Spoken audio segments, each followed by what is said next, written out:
जरूर शुरू करिए। बिल्कुल, आप स्टार्ट करिए। आपकी आवाज आ रही है, आप स्टार्ट। Thank you sir. आइए मीटिंग की शुरुआत करते हैं सर। और आज हमारी जितनी भी सर बात होने वाली है वो बेसिकली 3 पॉइंट पर मैं बात करूंगा। पहली बात हमारी है अपनी और जमाने की सोच को बदलना। अपनी और जमाने की सोच को बदलना। जैसा कि दोस्तों आप सभी लोग जानते हैं कि दुनिया की तारीख शाहिद है कि इंसान अपने हालात से नहीं बल्कि सोच से इतिहास रचता है। क्योंकि कहा जाता है कि अगर आप सोच सकते हैं तो आप कर भी सकते हैं, क्योंकि मन के जीते जीत है, मन के हारे हार। लेकिन मेरे दोस्तों, किसी की सोच को बदलना इतना आसान काम नहीं होता है। किसी की सोच बदलती कैसे है मैं आपको बताना चाहूंगा। दोस्तों, आप लोगों ने एक छोटे से हाथी के बच्चे को जरूर देखा होगा। आप लोगों ने एक छोटे से हाथी के बच्चे को जरूर देखा होगा, क्योंकि हाथी का बच्चा जब छोटा सा रहता है तब बड़ा नटखट होता है, कभी इधर भागता है कभी उधर भागता है। उसकी हरकतों से परेशान होकर महावत उसके पैर में एक रस्सी लगाकर छोटे से खूंटे से बांध देता है। वह हाथी का बच्चा उस बेड़ी और उस रस्सी से रात भर बंधा रहता है, जिसे वो बार बार तोड़ने की कोशिश करता है, लेकिन कम बल होने के कारण छोटे समय में उसके पास कम बल रहता है, जिसकी वजह से कम बल होने के कारण वो उस खूंटे और रस्सी को तोड़ नहीं पाता। लेकिन वो समय के साथ साथ जवान भी होता है। जब समय के साथ साथ जवान होता है और उसके अंदर बल आता है और उसी खूंटे और उसी रस्सी से आजाद करके जब महावत उसे चारा खिलाने के लिए जंगल लेकर के जाता है, तो जंगल में जाने के बाद वही समय के साथ साथ जब जवान हो जाता है, वही हाथी का बच्चा एक पेड़ को सूंड में पकड़ता है, उखाड़ कर फेंक देता है। एक लात मारता है तो दीवार गिर जाती है, एक टक्कर मारता है तो खंभा टूट जाता है। लेकिन शाम के वक्त फिर दोबारा महावत उस बच्चे को लेकर के आता है और वही छोटा सा खूंटा होता है और वही छोटी सी रस्सी होती है और रात भर वह जवान हाथी उसी में बंद करके रहता है। मैं आप सभी लोगों से जानना चाहूंगा कि वास्तव में वह हाथी का बच्चा जो समय के साथ साथ जवान होता है, एक टक्कर मारता है तो बिल्डिंग टूट जाती है, एक टक्कर मारता है तो खंभा टूट जाता है, और एक बार सोन में पकड़ करके उस मजबूत पेड़ को उखाड़ करके फेंक सकता है, तो वो उस छोटे से खूंटे को क्यों नहीं उखाड़ पाता? और दोस्तों, वो इसलिए नहीं उखाड़ पाता क्योंकि उसकी सोच बच जाती है।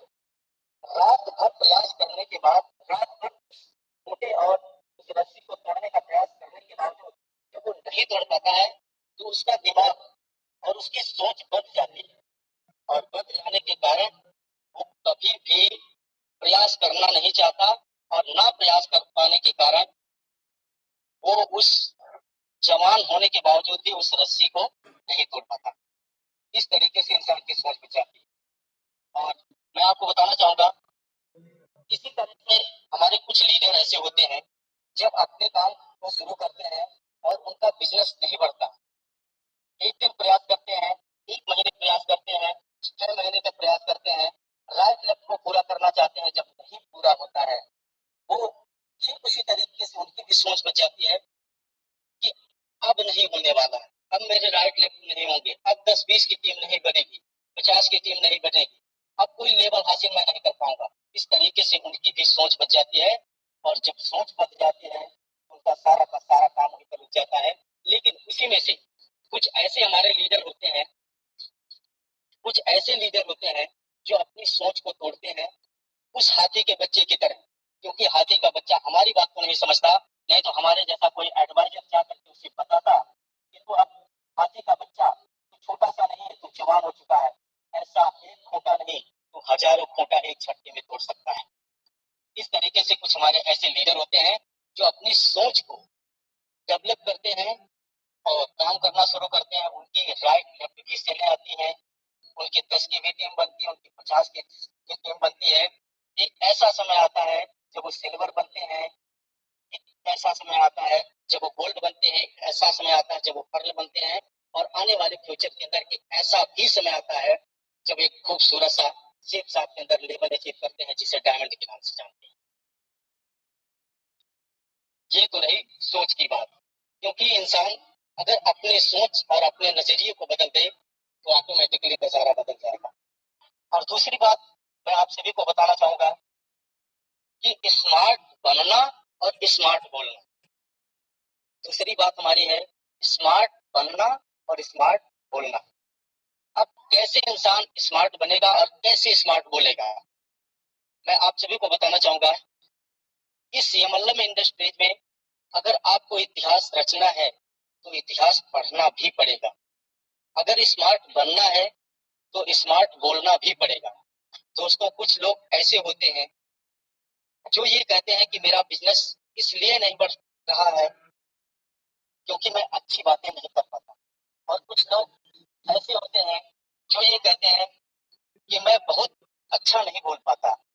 और कुछ लोग ऐसे होते हैं जो कहते हैं मैं बहुत अच्छा बोलना जानता हूँ, इसके बावजूद भी मेरा बिजनेस डेवलप नहीं कर पा रहा है।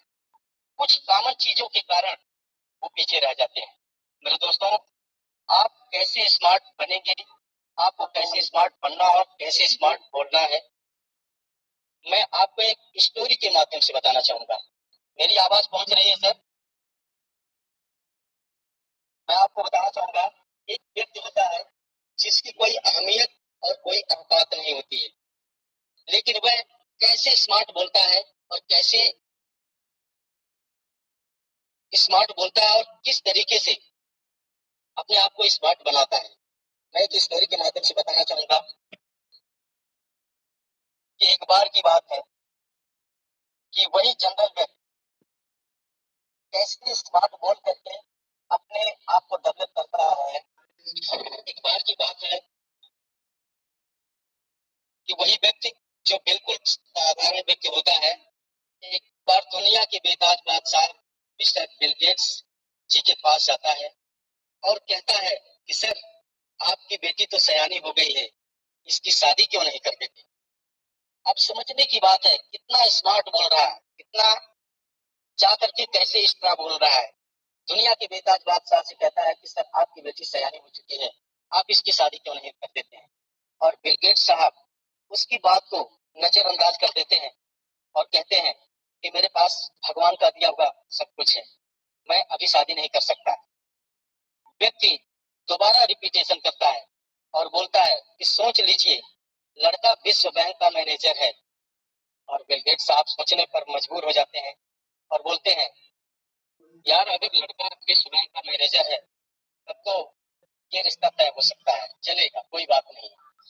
सोचो दोस्तों, वह साधारण व्यक्ति बिल गेट्स साहब को शादी के लिए कैसे हाँ करवा लिया, स्मार्ट बोल करके। और उसके बाद वही साधारण व्यक्ति अब जाता है विश्व बैंक के मैनेजर के पिता के पास और कहता है कि सर, आपका लड़का शादी करने के योग्य हो गया है, आप इसकी शादी क्यों नहीं कर देते हैं। मैनेजर का बाप बोलता है, जवाब देता है, कहता है कि अभी क्या पड़ी है, अभी उम्र नहीं है, मेरे पास तो सब कुछ है, बाद में देखा जाएगा। फिर वही साधारण व्यक्ति अपने प्रस्ताव को फिर रखता है कि सोच लीजिए सर, आपका लड़का सयाना हो चुका है, शादी करने की योग्य हो चुका है, मान करके चलिए कि रिश्ता बहुत ही अच्छा है और एक बार सोच लीजिए। उसके बाद फिर दोबारा मैनेजर का बाप बोलता है कि नहीं करना है, कमांड करता है। लेकिन फिर वही साधारण व्यक्ति बोलता है कि सर, अगर वो लड़की आपके लड़के के लिए वो लड़की बिल गेट्स साहब की बेटी हो तो मैनेजर साहब का बाप बोलता है कि कोई बात नहीं है, तब तो चल सकता है। अगर वो लड़का में हेलो सर, आवाज पहुंच रही है? दीपक क्या कर रहे हो तुम बताओ। हम कुछ नहीं कर रहे हैं लोग सर, म्यूट ऑन कर दे रहे हैं, हमें ध्यान देना चाहिए ना। मैं बार बार सबको म्यूट कर रहा हूँ सर। जी सर, मैं बार बार सबको म्यूट कर रहा हूँ, फिर म्यूट ऑन कर रहे हैं। सोच 22 लोगों में तेरी ये हालत है, 100 लोगों को मैं मैनेज कैसे करता हूँ, पूरे प्रोग्राम पर लोगों को म्यूट भी करता रहता हूँ। और ये रामपाल जी कौन है भाई, बार बार इस तरह के काम कर रहे हैं। और अगर कोई गलती बार बार कर रहा है तो निकाल के देखो ना यार, इसकी वजह से सामने वाला लीडर डिप्रेशन होता है, उसको प्रॉब्लम होती है, अपनी बातें रखते रखते वो ट्रैक चला जाता है। जिसको नहीं अकल है जूम पे आने की, उसको क्यों लेके आते हो? नहीं, सबको समझा रहे हैं सर, एकदम समझाए थे, लेकिन फिर वो बार बार। तो बार बार करो तो मीटिंग से निकाल के बाहर करो।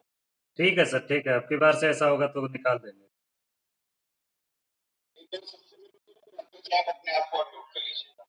दीपक सबको म्यूट करो, और आप सब लोग अगर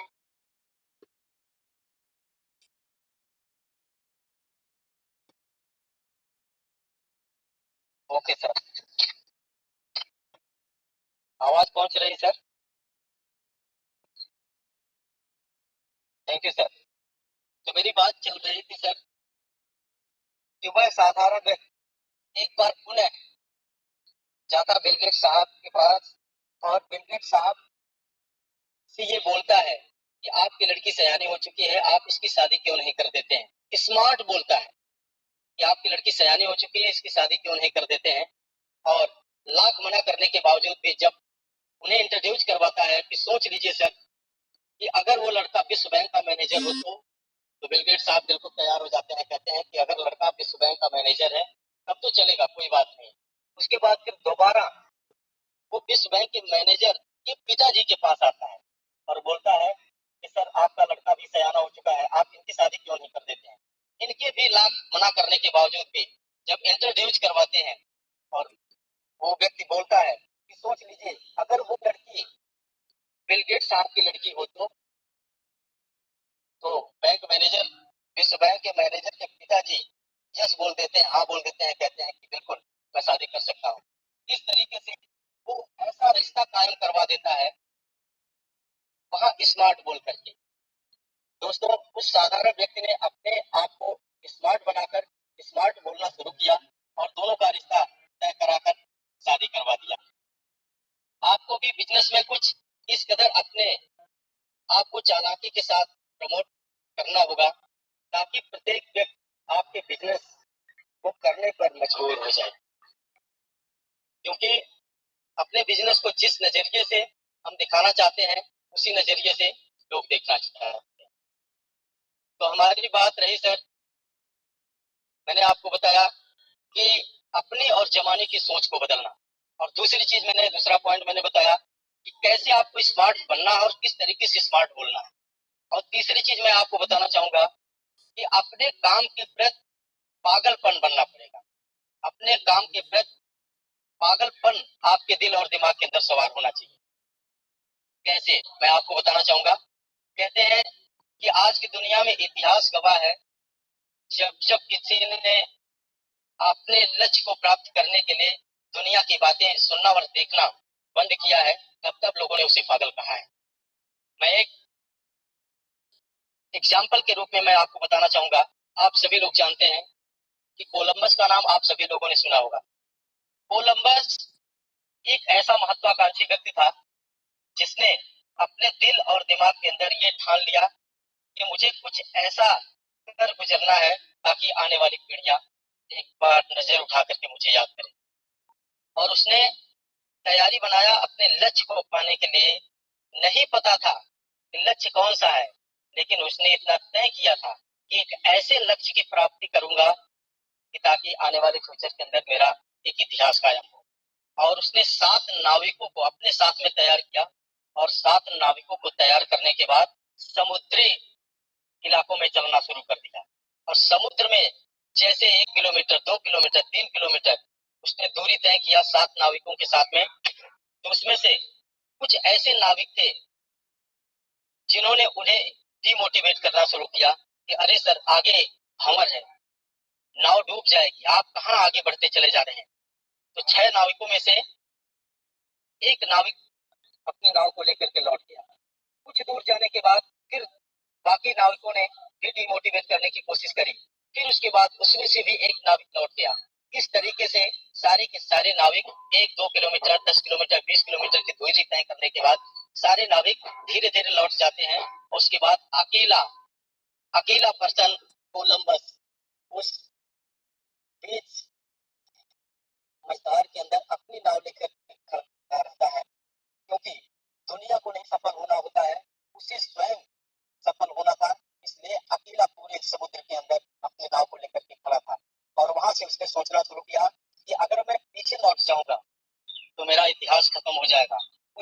हो जाएगा, लेकिन मैं आगे ही बढ़ूंगा। और आगे बढ़ता गया, तमाम सारी कठिनाइयों का सामना किया, तमाम लहरें उसके नौका को डुबोने की कोशिश करी, तमाम सारी भंवर को क्रॉस करते करते जब बीच भंवर को क्रॉस करके आगे बढ़ा, और आगे बढ़ने के बाद जब उसने नजर उठा करके देखा तो आगे समुद्र के लास्ट छोर पर कुछ लोग लकड़ियां लेकर के आते जाते दिखाई दिए। उसकी आंखों में एक चमक आ गई कि अब मुझे लगता है मंजिल मिल जाएगी। और उसके बाद फिर वो आगे बढ़ता गया और जाकर के किनारे पर लगा, और किनारे पर लगने के बाद दुनिया की करीब, जिसका नाम दोस्तों सिर्फ हम ही नहीं जानते हैं बल्कि पूरी दुनिया जानती है, जिसे अमेरिका के नाम से जाना जाता है। एक नई दुनिया की खोज करी उसने, जिसे अमेरिका के नाम से जाना जाता है। अब सोचने वाली बात है दोस्तों कि अगर वो डिमोटिवेट होकर के उन नाविकों के साथ अगर पुनः रिटर्निंग आ गया होता तो शायद उसका भी इतिहास खत्म हो जाता, उसको भी लोग जानने वाले नहीं मिलते। नहीं तो मैं आप सभी लोगों से एक चीज जरूर पूछना चाहूंगा कि उस कोलंबस को पूरी दुनिया के अंदर सभी लोग जानते हैं, लेकिन उसके साथ में जो 5 नाविक थे और 5 नाविक अपनी नाव को लेकर के लौट गए थे, उसमें से किसी एक नाविक का आप सभी लोग नाम बता दीजिए। अगर मैं पूछना चाहूँ तो शायद आप सभी लोग एक ही जवाब देंगे कि किसी का नाम नहीं पता है। तो यही चीज होता है कि जब सफलता को कोई भी व्यक्ति हासिल करता है तो उसकी कास्ट पे करनी पड़ती है। जब कास्ट पे करता है तभी जाकर के सफलता को हासिल करता है।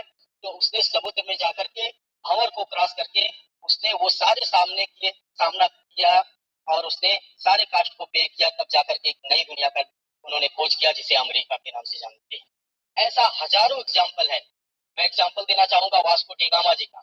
वास्को डी गामा ने भी वही काम किया था, नाविकों के साथ में चलना शुरू किया, और चलते चलते उसके साथ में भी तमाम सारे लोग लौटते चले गए, लेकिन तमाम सारी समुद्र के किनारों को चीरते हुए जब वो भी एक किनारे पर पहुंचा, और उसे भी एक ऐसी दुनिया दिखी जिसका नाम इंडिया और भारत के नाम से जानते हैं, भारत की खोजा। मैं आपको बताना चाहूंगा कि आज गांधी जी का एग्जाम्पल आप ले लीजिए। महात्मा गांधी जी जब आधी धोती ओढ़ करके और आधी धोती पहन करके जब उन्होंने एक संकल्प लिया, संकल्प इसलिए उन्होंने लिया क्योंकि एक बार की मैं आपको बात बताना चाहूंगा, शायद आप जानते भी होंगे कि ट्रेन के अंदर वो सफर कर रहे थे, और ट्रेन के अंदर सफर करते समय अंग्रेजों ने ट्रेन से उठा करके गांधी जी को जमीन पर नीचे फेंक दिया था, और गांधी जी मरते मरते बचे थे।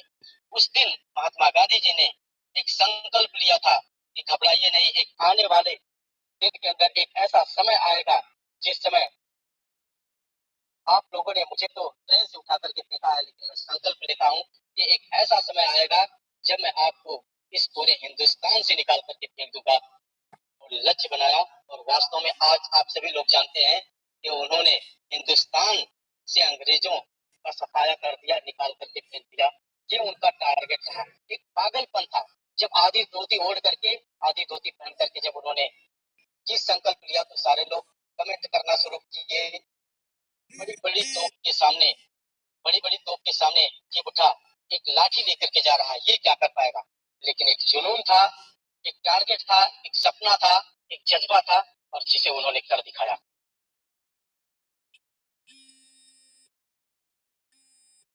सभी लोग जानते हैं। और दोस्तों अगर मीटिंग राकेश एक मिनट के लिए मैं रोकना चाहूंगा, अगर मीटिंग ओवर हो जाती है टाइमिंग तो फिर से आप लोग तुरंत जुड़ जाइएगा। जी टाइम हो चुका है, 2 मिनट में मीटिंग एंड हो जाएगी। तो मैं चाह रहा हूँ कि मीटिंग जी जरूर।